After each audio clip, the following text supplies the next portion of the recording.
Hi. All in all, I think that the restorative justice approach is beneficial for some cases, whereas in other cases, I believe it should be based on the outcome that both the victim and the offender is looking for. Restorative justice is a theory of justice that focuses on repairing the harm caused by criminal behavior. It works best when both the victim and the offender actually agree to cooperate in the process. This can lead to transformation of people, relationships, and communities. It, it is a different way of thinking about crime and society response to crime as a whole. It allows the victim to receive clarification on questions he or she may have about the crime. It also allows the offender to take responsibility for the harm he or she caused. It also allowed the offender to learn the impact the crime had on the victim. It also gives the offender the opportunity to apologize for committing the crime and for the harm it caused. And in cases where reparation or restitution is required, they have the opportunity to work that out. Now, most cases that are recommended for a restorative justice approach are crimes committed by low risk offenders.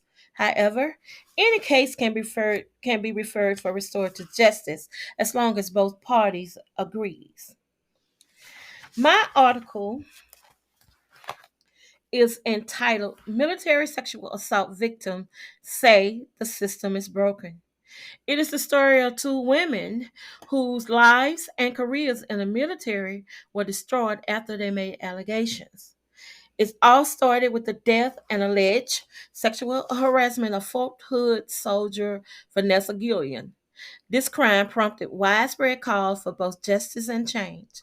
The Army announced that five civilians would review the command climate and culture at Fort Hood after her killing. Yet, for some women in the military, it was a breaking point.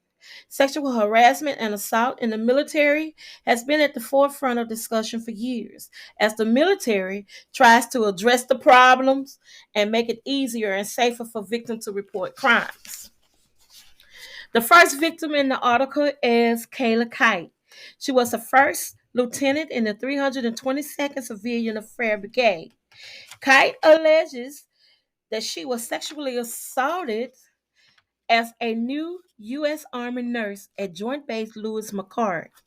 The accused was a first lieutenant she met during her training.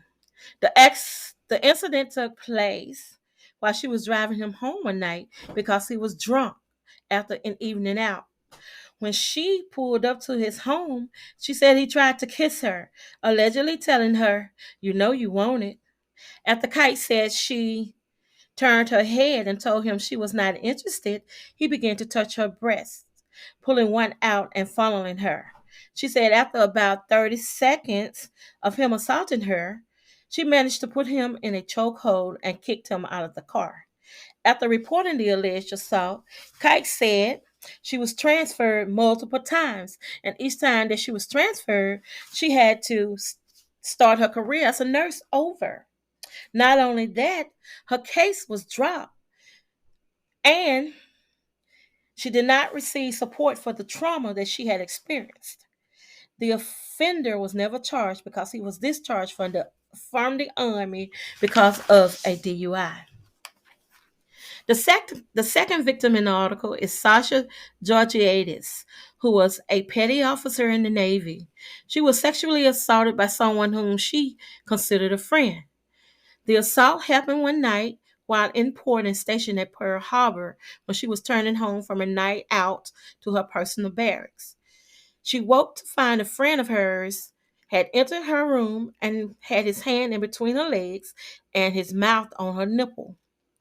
She applied to take a few sick days, but had to tell why she wanted to take sick days when she returned. She eventually reported the assault and she told who did it. And when they found out who did it, she was told he was a good soldier and asked, "Do you really want to ruin his career?" So she did not reported it, and she had to see the offender and work with him on a daily basis. Eventually, she left the Navy after 2 years. Both Kite and Georgie Adis were military people. One knew her offender and the other one didn't. And both times they was told by the ranking officer. Um, Both times the ranking officer tried to protect those who were accused of the alleged assault. Kike said in a letter, "I did not ask for my assault, and I did not expect fighting for my rights and for others would continue to be so difficult. I had waited long enough, and the system has failed." Both women in the article would benefit from restorative justice because both women need closure. Kite would get to ask questions from the alleged accuser, even though he got dismissed from the army and was never charged with her assault. It would bring her closure because she could finally make sense of the situation by making him admit what he did to her, even though he wasn't charged. Georgiades would also get the opportunity to have her offender apologize and admit to the crime and see the impact his action had on her life and eventually how it destroyed her career by being forced to face him on a daily basis.